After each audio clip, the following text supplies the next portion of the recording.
Hi BookTube, it's Lina from Beating Around the Books, and today I would like to do an attempt at another single book review. I say attempt because I've been putting this off for so long that now it feels a bit silly to try and speak about this book in a sort of detailed and in-depth manner, but I loved it so much that I still want to do it, and I've decided now or never, because otherwise I'll just have to reread it. And so maybe it's not going to be like the perfect review. It might just be more about, my impressions, what I loved about it so much. But I'm not a professional, so it's fine, I think. So what is the book about? I mean, you're going to see it in the title, but it's going to be about Nervous System by Lina Meruane, which up until now is my top read of the year. In the first half of the year was Hamnet, but it has been bested by this, which I was quite surprised by. So this is translated. So wait, let's start. Lina Meruane is a Chilean author, and this has been translated from the Spanish by, wait, it says this on the front, Megan McDowell. And I've since read like an interview about the translation process, and apparently Lina Meruane was very heavily involved in the process when there were, certain questions about specific words that may not have perfect equivalent in English. And it was particularly interesting because of one sort of, I guess, stylistic device that Meruane uses. But I will get into that in a moment, I guess. So first of all, what are we talking about here? We have a protagonist whose name is Ella, as I first thought. She is a PhD student in the country of the present, which is never named but sounds like it's the US. And she is supposed to be writing a thesis. She is a astrophysicist, and she's supposed to be writing her PhD thesis, but, and this is a sort of ongoing thing, the thesis never gets written. She keeps thinking about it, she keeps working on several ideas of what she could write on, and sort of rejecting ideas, then coming up with new ideas, but she never actually manages to follow through. And because of this, she wishes that she could get ill, because then she'd have an excuse for why she's not progressing with this, something which I can really empathize with. And what happens then is she gets these sort of inexplicable symptoms that seem to be related to her nervous system. I mean, this name alludes to, this title alludes to other things as well, but this is sort of the most obvious one. And, several doctor visits follow, different scans, MRIs, and so on. And it's never actually diagnosed. And it seems like it might actually be psychosomatic, but we don't really know. There's a lot of medical anxiety in here, not just relating to her condition, but as we follow the different chapters, we hear about family members of hers and their past, and also their sort of problems with their health that more or less, mostly are a lot more concrete than hers. So it seems to sort of move from this, more psychological problem towards way more concrete illnesses that can be named. Not that her condition is not also serious, I guess. And she has a partner named Elle. And this is, it took me like half the book to realize at some point, wait, Elle and ella, that's she and he, right, in Spanish. So at some point then I realized, oh, maybe these are not actually names. Maybe these are just she and he, which would fit into the rest of the book because none of her family members are named either. They're just, the older brother, the mother. There are two mothers because she's lost her mother as a young. She never met her mother. Her mother died in childbirth, giving birth to her. And other siblings. So they don't have names, and it would make sense then that Ella or Aya isn't actually named either. So there's like, wait, is there 5 different chapters or maybe is it 6? I can't remember. And they move in time. So the first one is called Black Holes, and it is there's like a subtitle which says Restless Present. And then the next one is Months Earlier, and it's called Explosion. And then we have one Past Imperfect, which is called Milky Way. And then we have Between Times, Stardust. And we have Future Time, Gravity. But apart from that, we don't just move within the chapters. Between chapters, we don't just move in time. We also have within the chapters, sometimes there's a flash forwards and flash backwards. Is that the word? Prolepsis and analepsis, I think. Anyway, and they tend to be told from different perspectives. So we start with Ella or Aya, and then we go down to Elle. Then we go to the mother, who is not the one who died in childbirth, but the stepmother, I guess. Then we hear from the firstborn, and then the last one is specifically mostly about the father. But we always get sort of perspective shifts towards Ella as well. And what makes this so fantastic of a read to me is the language. It's just absolutely stunning. The metaphors she uses, there's just some, I don't even know how to describe it. I was just swept away by how amazing the choice of words is. And even just within the first chapter, I think I was in awe at the poetic sensitivity that this translator must have as well. Because, I mean, not that I'm Spanish, I can't go ahead and compare it, but yeah, it's like, we all know that a good translation is worth so much, but without being able to compare it, I still am pretty sure that this is like a work of art in itself. And so I'll just try and give you an example or two, which will be difficult to limit myself to. So just bear in, I've put a few bookmarks in here. She's just having an MRI and reflecting on this thing. And so it's just a very short paragraph. To orient themselves as they plunge into the night, bats emit hundreds of cries at different frequencies which bounce back to report on all that moves in the area. Everything this blind creature cannot see takes on shape, volume. Resonance, echo, is medicine's blind howl, a sonorous ray of images in the body's impenetrable darkness. I love that image. Okay, maybe one more. Or maybe 2. In this one, there's this stylistic device that I was talking about.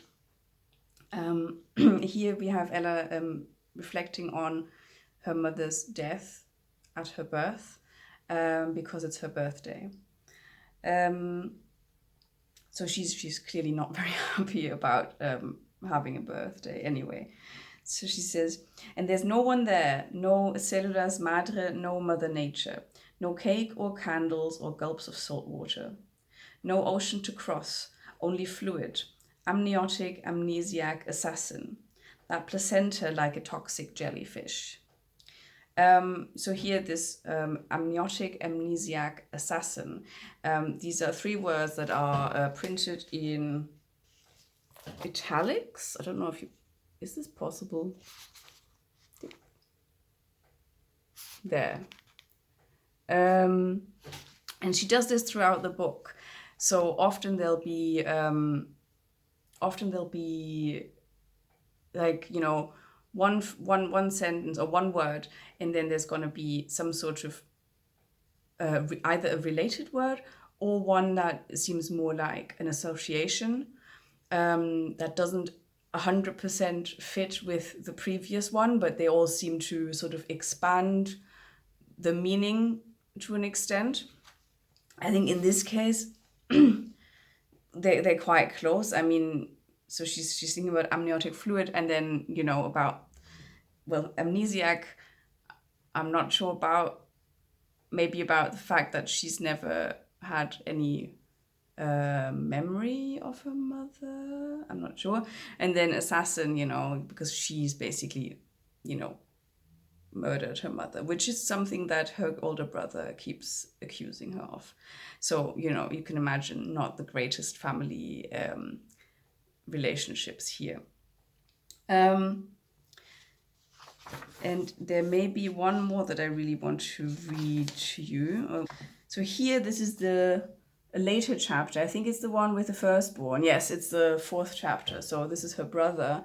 And he's just got into trouble with his father because they had did something risky where people could have gotten hurt.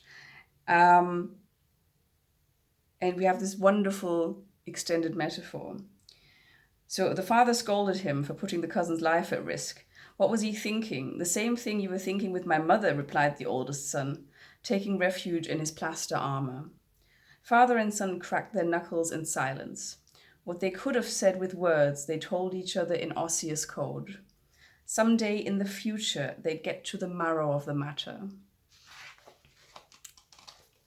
Fantastic. I always feel like, so she uses these extended metaphors quite often, but I always feel like she does it just right, where it doesn't go too far. You know, and it never goes to the point where it feels like, now you're really overdoing, now you're trying too hard or something like that. So the question is, what is this about? Well, it's about a lot about anxiety and about family relations, but also it's about politics in the sense that, so she, like I said, they keep mentioning the country of the present when there's also a country of the past, which, you know, you could obviously is alluded to that's Chile. Is that how you say Chile? I don't know. In German you say Chile. And to an extent then it sort of explores the idea how not only your individual or family trauma has, you know, is part of this nervous system that, you know, that influences your being and influences you far into, you know, years to come, but also political trauma of, you know, this sort of dictatorship and violence that was happening around you influences you as a person as well. There's some quite gruesome parts. I mean, like I said, lots of medical problems, so that's one thing. But then there's other very gruesome parts that are really, really short. You know, sometimes it's just like a sentence or two, but they're very, very effective. I guess it explores different systems. Well, you know, nervous system, as in you have your own nervous system, but then we can expand it out to the family and how they relate to each other and influence each other. And then, like I said, also, politics, or, the country that you grew up in, and the experiences you made there, but also the things that you've heard about from others, especially in a country like this, where there was so much violence and so many people disappeared. And oh yeah, so disappearing people is also a sort of theme, I guess, because her partner is he an archaeologist, or is he? I think he's an archaeologist, yeah. And he goes to mass graves that have been detected to study the bones in an effort to identify the people that were, interred in those mass graves. Is that what you say, interred? Should be the right word. Another thought that seems to run through the story is Aya's, well, obviously she's fascinated with stars and with space, but we see we get little glimpses of that seem to show that she seems to be very interested in a lot of topics from afar and in a theoretical manner, but as soon as it gets too close, where something could be actually studied in a more hands-on way, she shies away from it, as if she's got some sort of issue with closeness, I guess. Not only with people, but with these topics too. And I don't know what else to say about this, apart from that it's absolutely beautiful. I don't want to talk about the other people's illnesses, I guess, because I think some of it is, it's interesting to see it for the first time when you're reading it, because I remember after the first chapter wondering about, her partner and what's going on with that guy, and then you find out later, and the same goes for some of these others. So I'm gonna try and not spoil that. I might just give you one more example.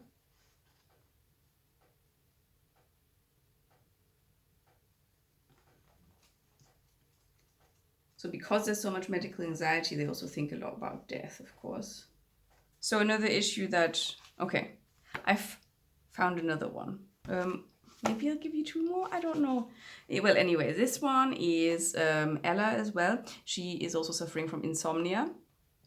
Makes sense, she's very nervous, generally. And so this is the night, and she doesn't know how to fall asleep. And then it says, the room closes in on her.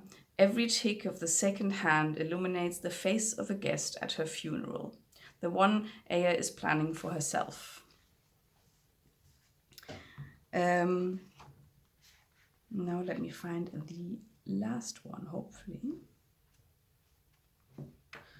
to highlight that lovely stylistic device one more time. So here they're talking about the grandmother.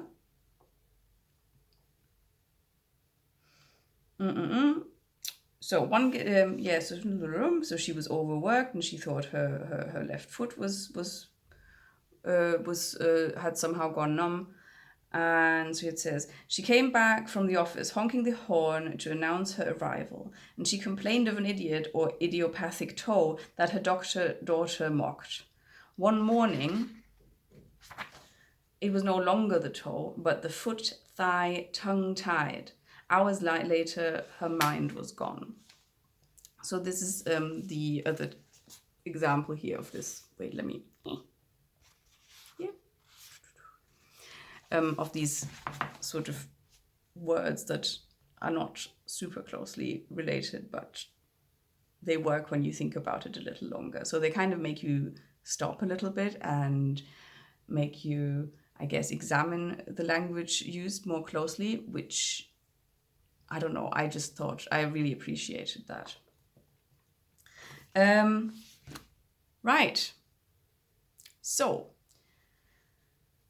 if you enjoy brilliant metaphors and beautiful writing in general, and don't mind reading about medical anxiety, among other things,